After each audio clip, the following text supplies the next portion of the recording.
Ada beberapa rambu-rambu yang harus diperhatikan ketika seseorang melakukan pemijatan atau tindakan pemijatan. Karena ketika tidak dilakukan dengan tepat, dengan benar, bukan manfaat yang didapatkan, bisa mengalami cedera, ya, terjadi perdarahan di dalamnya, bahkan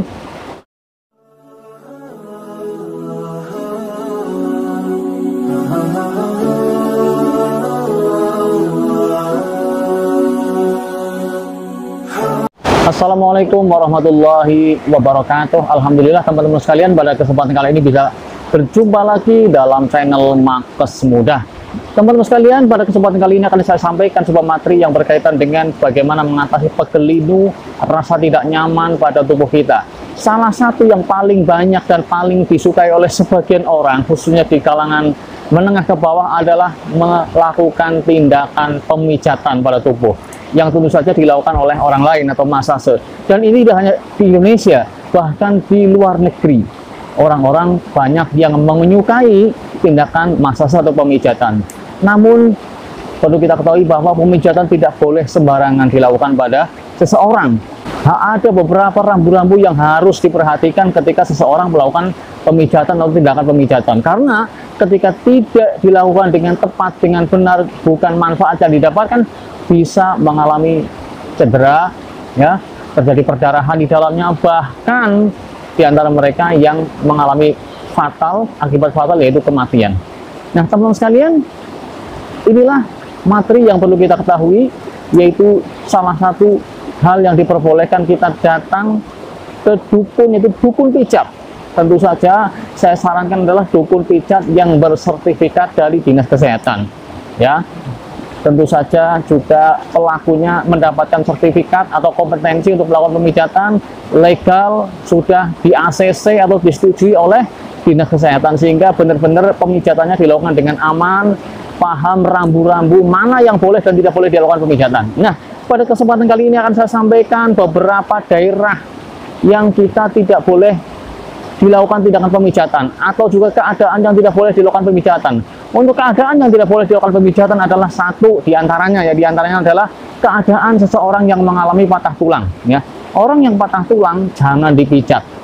Sekali lagi, jangan dipijat pada saat orang mengalami patah tulang atau mengalami benturan atau mengalami cedera bengkak pada kaki atau tulang. Karena boleh jadi ketika kita tidak tahu, ya, tidak dirongsen dulu, boleh jadi daerah tersebut adalah daerah patah tulang atau retak.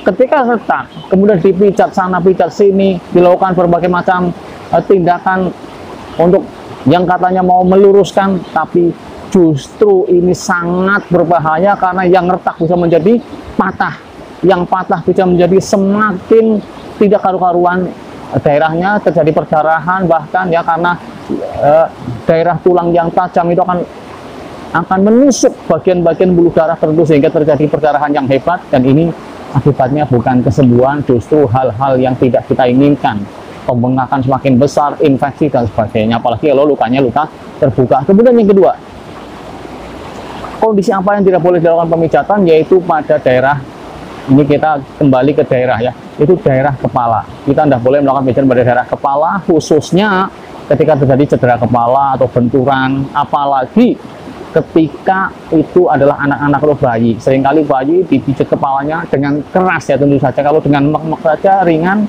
maka ini masih diperbolehkan. Maka perlu kita sampaikan, kita kasih tahu bahwa pemijatan itu harus benar-benar tetap dalam kondisi yang dipijat itu nyaman. Tidak boleh sambil berteriak-teriak kesakitan terus dipijat, ya. Sangat boleh jadi orang yang berteriak-teriak kesakitan itu mengalami gangguan pada daerah yang dipijat, misalnya pembuluh darahnya bisa pecah.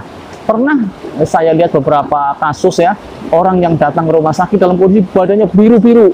Pak, ini kenapa? Ini dipijat. Gimana pijatnya? Dicubit keras-kerasnya. Sakit sekali. Sembuh? Tidak sembuh. Semakin biru kakinya, bahkan dia kesakitan, masih nyeri, dipegang aja masih kesakitan. Ini akibat efek pijat yang tidak pada tempatnya, yang tidak sesuai dengan standar atau safety, kenyamanan atau keamanan, keselamatan pada orang yang dilakukan pemijatan.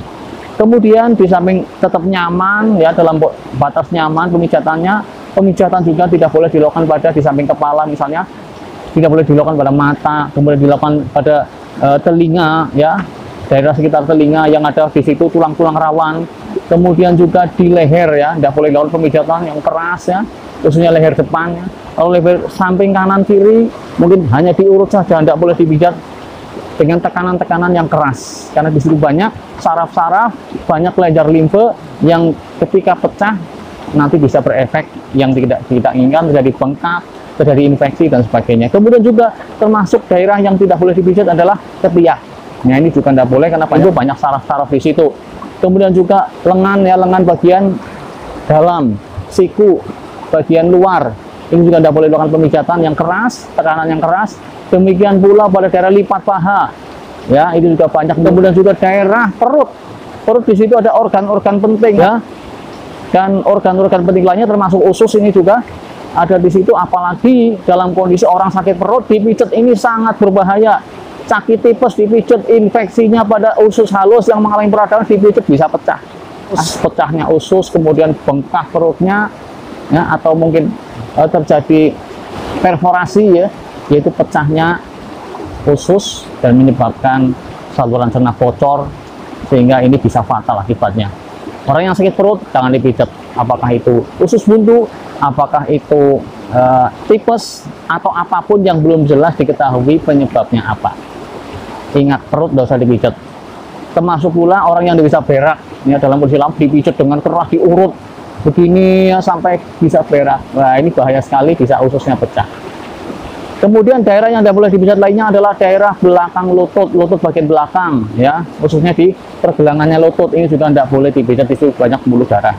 Banyak juga di situ adalah kelenjar limfe. Ini adalah daerah-daerah yang dilakukan pijat dengan penekanan.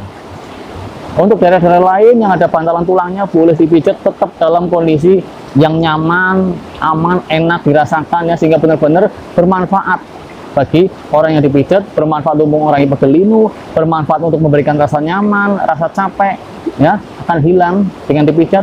Ini yang diharapkan, bukan dengan dipijat justru malah menyebabkan berbagai macam kondisi yang tidak diinginkan ya, termasuk leher dibelokkan kanan kiri. Ini kalau tidak ahlinya, bahkan walau alam apa ini benar-benar recommended apa enggak melakukan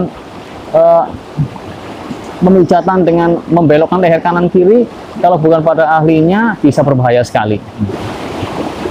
Nah itulah teman-teman sekalian apa yang bisa saya sampaikan pada kesempatan kali ini, mudah-mudahan bermanfaat. Cendrawasih berupa buah, terima kasih dan sampai jumpa. Wassalamualaikum warahmatullahi wabarakatuh.